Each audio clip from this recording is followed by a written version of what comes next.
Hi all, ಇವತ್ತು ಗುರುವಾರ ಬೆಳಿಗ್ಗೆ ಬ್ರೇಕ್ಫಾಸ್ಟ್ಗೆ ಏನು ಮಾಡಿದ್ದೆ ಅಂತ ನೋಡೋಣ ಬನ್ನಿ. ನಾನಿಲ್ಲೊಂದು ಈರುಳ್ಳಿನ ಹೆಚ್ಚಿಟ್ಕೊತಾ ಇದ್ದೀನಿ. ನಾನು ಉಪ್ಪಿಟ್ಟು ಮಾಡ್ತಾಯಿದ್ದೀನಿ.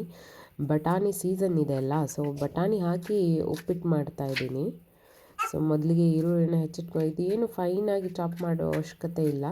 ಒಂಚೂರು ದೊಡ್ಡ ದೊಡ್ಡದಾಗೆ ಹೆಚ್ಕೊಳ್ಳಿ, ಅದು ಬಾಯಲ್ಲಿ ಸಿಗ್ತಾಯಿದ್ರೆ ಚೆನ್ನಾಗಿರುತ್ತೆ ಅಂತ. ಒಂದು ಈರುಳ್ಳಿ, ಆಮೇಲೆ ಬಟಾಣಿ ಒಂದು ಅರ್ಧ ಕಪ್ ಮೇಲೆ ಇದೆ, ಇದು ಹಸಿ ಬಟಾಣಿ. ಆಮೇಲೆ 2 ಮೆಣಸಿನ್ಕಾಯಿ, ಖಾರ ಇಲ್ಲ ಅದಕ್ಕೆ 2 ಹಾಕ್ಕೊತಾ ಇದ್ದೀನಿ. ಆಮೇಲೆ ಒಂಚೂರು ಕರಿಬೇವನ್ನು ಎತ್ತಿಟ್ಕೊತಾ ಇದ್ದೀನಿ. ಇವಾಗ ಒಂದು ಬಾಣಲಿ ಇಡೋಣ.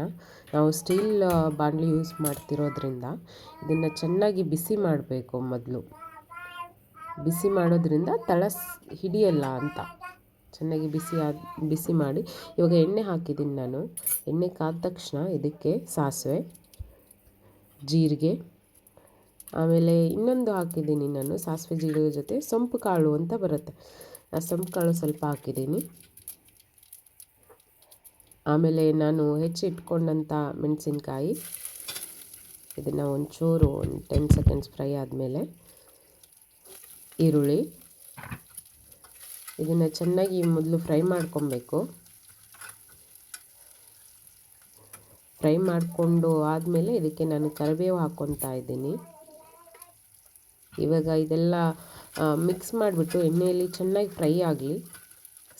ಸೀಸೋಕ್ಕೆ ಹೋಗ್ಬೇಡಿ, ಒಂಚೂರು ಸ್ವಲ್ಪ ಫ್ರೈ ಆಗಲಿ. ಅದು ಕ್ರಿಸ್ಪಿ ಒಂಥರ ಕಲರ್ ಚೇಂಜ್ ಆಗುತ್ತೆ. ಆಮೇಲೆ ಇದಕ್ಕೆ ನಾನು ಬಟಾಣಿ ಹಾಕ್ಕೊಂಡಿದ್ದೀನಿ. ಬಟಾಣಿ ಹಾಕ್ಕೊಂಡಾದಮೇಲೆ ಇದನ್ನು ಅಲ್ಲಿ ಬೇಯಿಸೋ ಅವಶ್ಯಕತೆ ಇಲ್ಲ. ಇದನ್ನು ಒಂದು 20 ಸೆಕೆಂಡ್ಸ್ವರೆಗೂ ಚೆನ್ನಾಗಿ ಎಣ್ಣೆಯಲ್ಲಿ ಮಿಕ್ಸ್ ಮಾಡಿ ಫ್ರೈ ಮಾಡ್ತಾಯಿರಿ. ಆಮೇಲೆ ನೀರು ಹಾಕ್ಕೊಂಡಿದ್ದೀನಿ ನಾನು ಮೆಜರ್ಮೆಂಟ್ ವೈಸ್ 1.5 ಕಪ್ ನೀರು ಹಾಕಿದ್ದೀನಿ. ಯೂಶ್ವಲಿ ನಾನು ನೀರನ್ನು ಮಾತ್ರ ಮೆಜರ್ಮೆಂಟ್ ಮಾಡಿ ಹಾಕ್ತೀನಿ. ಬಿಕಾಸ್ ನಾವು ಉಪ್ಪಿಟ್ಟು ವಾರದಲ್ಲಿ 3-4 ಸಾರಿ ಮಾಡ್ತಾನೆ ಇರ್ತೀವಿ. ಹಾಗಾಗಿ ರವೆ ಎಷ್ಟು ಹಾಕಬೇಕು ಅಂತ ನೀರಿನ ಪ್ರಮಾಣ ಹಾಕಿ ಆದಮೇಲೆ ಗೊತ್ತಾಗುತ್ತೆ.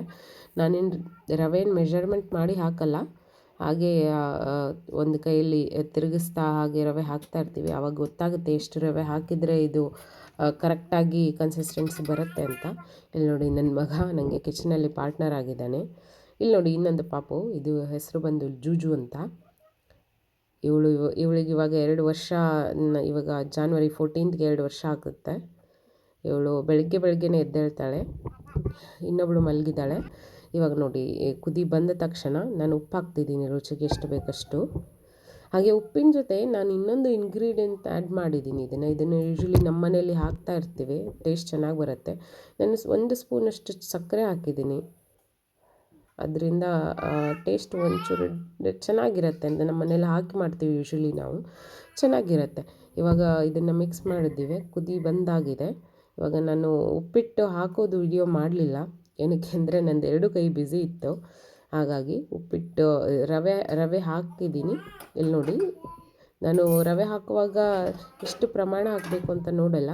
ನಾನು ಸುಮ್ಮನೆ ಒಂದು ಕೈಯಿಂದ ತಿರುಗಿಸ್ತಾ ಇರ್ತೀನಿ, ಇನ್ನೊಂದು ಕೈಯಲ್ಲಿ ರವೆ ಹಾಕ್ತಾ ಇರ್ತೀನಲ್ಲ, ಅದು ಆಟೋಮೆಟಿಕ್ಕಾಗಿ ಗೊತ್ತಾಗ್ಬಿಡುತ್ತೆ ಎಷ್ಟು ರವೆ ಸಾಕು ಎಷ್ಟು ನೀರಿಗೆ ಅಂತ. ಆಮೇಲೆ ಇದನ್ನು ಒಂದು 3-4 ನಿಮಿಷ ರವೆ ಹಾಕಿ ಆದಮೇಲೆ ಮುಚ್ಚಳ ಮುಚ್ಚಿ ಬಿಟ್ಬಿಡಬೇಕು ಲೋ ಫ್ಲೇಮಲ್ಲಿ.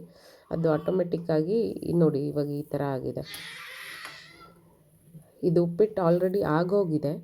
ಇದಕ್ಕೆ ಏನು ಮಾಡ್ತೀನಿ ಅಂದರೆ ಸ್ವಲ್ಪ ಕೊತ್ತಂಬರಿ ಕಟ್ ಮಾಡಿ ಇಟ್ಕೊಂಡಿದ್ದೆ, ಅದನ್ನು ಹಾಕ್ತೀನಿ. ಹಸಿ ಕೊತ್ತಂಬರಿ ಹಾಕಿ ಇದರ ಮುಚ್ಚಳ ಮುಚ್ಚಿ ಮೇಲೆ ಫ್ಲೇಮನ್ನು ಆಫ್ ಮಾಡಿ ಮತ್ತೆ ಒಂದು 3-4 ನಿಮಿಷಗಳ ಕಾಲ ಇದನ್ನು ಸೆಟ್ ಆಗ್ಲಿಕ್ಕೆ ಬಿಡಬೇಕು. ಫ್ಲೇಮನ್ನು ಆಫ್ ಮಾಡಿ ಸೆಟ್ ಆಗೋಕ್ಕೆ ಬಿಟ್ಟಾದಮೇಲೆ ಇದು ಬೆಂದು ಬರುತ್ತೆ.